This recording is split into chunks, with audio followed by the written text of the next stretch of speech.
Hi guys, welcome back to my channel. So in this video, I'm going to share my Amazon interview experience and all of the tips and tricks that I missed out.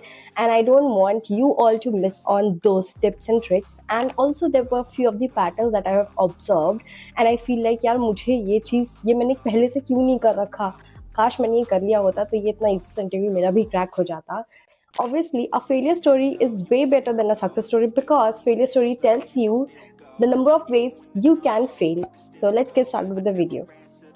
The very first thing that has happened with me is that I have received a call from recruiter and हमेशा की तरह मैंने unknown call फिर से receive नहीं करा. But recruiters का ये सबसे अच्छा वे है, जब भी वो आपको कॉल करते हैं and you miss their call, तो वो फॉरन एक मेल ड्रॉप कर देते हैं कि we tried reaching you out, let us know your availability so that we can reach you again. ठीक है, तो ये फिर इमीडिएटली मैंने उनको कॉल बैक किया बट कॉल लगी नहीं, तो मैंने उनको मेल ड्रॉप कर दिया कि I am available today and any time you can call me.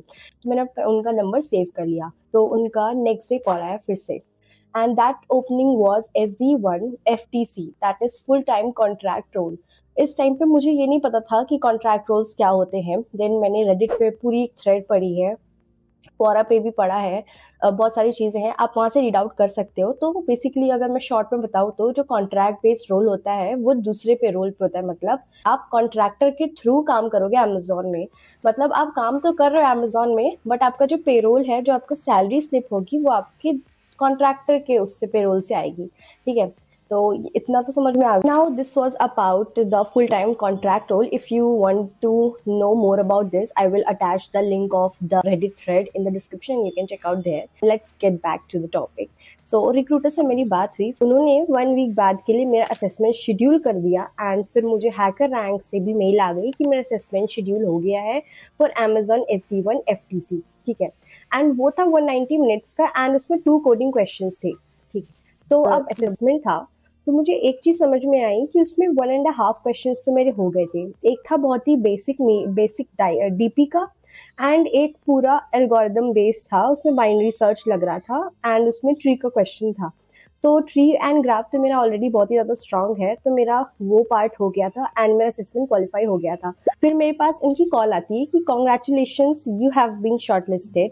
And फिर मेल आती है कि आप शॉर्टलिस्ट हो चुके हो एंड कुछ ही टाइम में हम आपका इंटरव्यू प्रोसेस स्टार्ट करेंगे, आपके इंटरव्यू शेड्यूल करवाएंगे. फिर 2 दिन बाद मेरे पास मेल आती है, सेकंड रिक्रूटर से मेरे पास मेल आती है. They were asking about my availability slots कुछ डेट्स में, तो मैंने उनको 14 डेज के बाद की 5 डेट्स दे दी थी. दे वर फाइन विद दैट. तो उसमें से उन्होंने जो वेरी फर्स्ट डेट थी, जो फर्स्ट डे था उन्होंने वो पिक करा एंड उसमें आपको टाइम भी बताना होता है. तो टाइम मैंने पूरा 9 to 5 दे दिया था, तो उसमें से 2 बजे मेरा इंटरव्यू था. तो 2 वीक्स तक मैंने अच्छे से प्रिपेयर किया. मुझे आइडिया तो था कि SD शीट और इन सब चीजों से मुझे अच्छे से प्रिपेयर करना है एंड प्रॉपरली हो जाएगा. ठीक है, तो जब मेरा इंटरव्यू स्टार्ट हुआ तो इंटरव्यू करने का जो उनका प्रोसेस था वो भी अलग था. उन्होंने एक सॉफ्टवेयर डाउनलोड करवाया था Amazon Chime, तो फिर वो डाउनलोड किया मैंने. फिर उनका एक लिंक था, उसमें मुझे कोड करना था, उन्होंने कोड पेस्ट किया था, मुझे ड्राई रन करना था. तो उसमें भी उनके 2 क्वेश्चन थे, 45 मिनट्स में मुझे 2 क्वेश्चन करने थे. तो फर्स्ट क्वेश्चन तो मुझसे हो गया था, वो भी बाइनरी सर्च का था. मतलब वो इतना ईजी था कि मुझे लग रहा था यार इजी क्वेश्चन कैसे, मतलब मैं भरोसा नहीं कर पा रही थी कि ये इजी क्वेश्चन है या क्या है. तो उस टाइम पे भी थोड़ा सा मेरा ये डिसबैलेंस था, थोड़ा कॉन्फिडेंस सा गिर रहा था कि यार ये इजी क्वेश्चन है या मुझे समझ में नहीं आ रहा है. तो वो फर्स्ट क्वेश्चन हो गया था मुझसे. तो मैंने पहले एक ब्रूट फोर्स अप्रोच बताई थी, देन मैंने उसमें ऑप्टिमाइज कर दिया था. तो 2 ही स्टेप में हो गया था. तो वो ऑप्टिमाइज किया. देन टाइम कॉम्प्लेक्सिटी में थोड़ा सा मैंने चेंजेस कर दिए थे. मतलब उन्होंने ऐसे कॉम्प्लेक्स उसमें कुछ ना क्या किया कि जो टेस्ट केसेस थे उन्होंने उसको अल्टर कर दिया था, जिसकी वजह से जो कोडिंग का जो सोल्यूशन था मेरा, उसको मुझे थोड़ा सा चेंज करना था. तो मैं वो नहीं कर पाई थी. बाकी ओवरऑल जो ओरिजिनल क्वेश्चन था वो भी सेम था. ठीक है, and also I cannot attach the question because I was not allowed to share the Amazon coding question, whatever was asked in the interview. It was the part of my contract, although काफी लोग share कर देते हैं, but मेरे interview process में मुझे ये sign करवा लिया था कि you are not allowed to share. ठीक है। एंड बट जो सेकंड क्वेश्चन था that was very hard and वो था डीपी मीडियम।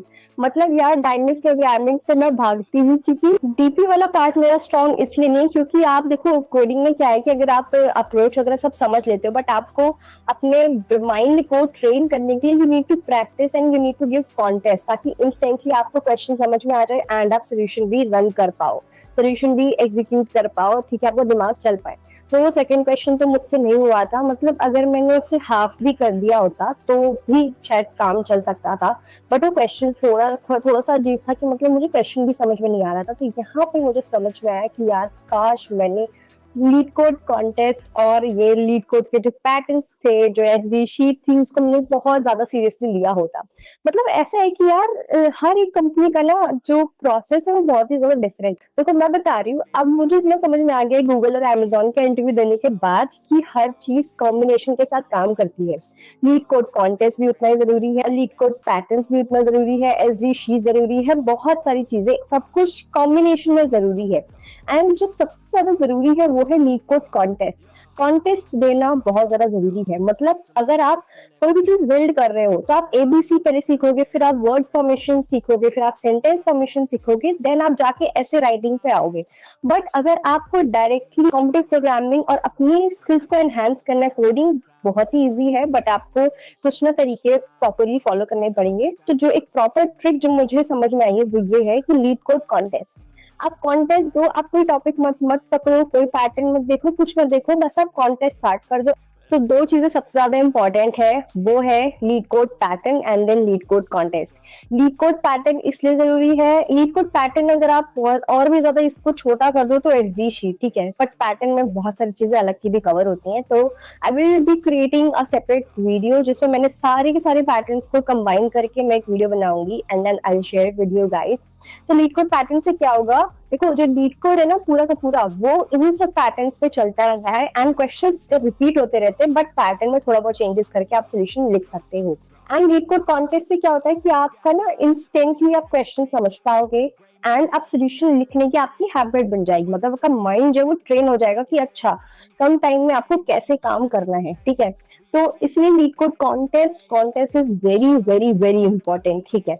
अब यार मतलब डीएसए क्यों जरूरी है, क्या जरूरी है, ये सब चीजें तो चलती रहेंगी। लीड कोड कॉन्टेस्ट देना स्टार्ट कर दो। एंड मेरा एक मैसेज है जो फर्स्ट ईयर स्टूडेंट्स है बीटेक के, टाइम बहुत ज्यादा चेंज हो गया, क्या प्राइवेट और क्या गवर्नमेंट कॉलेज, रिसोर्सेज बहुत सारे हैं, बहुत सारी नॉलेज है हर जगह। अब तो एआई भी आ गए हैं, आपको कोई गाइड कोई ट्यूटर की जरूरत नहीं है, बस आपको एआई यूज करना आना चाहिए। तो यार टाइम बहुत ज्यादा चेंज हो गया है पिछले 5 सालों में, तो बस आपको अपनी स्ट्रैटेजी चेंज करनी एंड आपको खुद को अपग्रेड करना है। जल्दी से पढ़ाई स्टार्ट कर लो एंड सब कुछ बहुत ज्यादा इजी हो रहा है।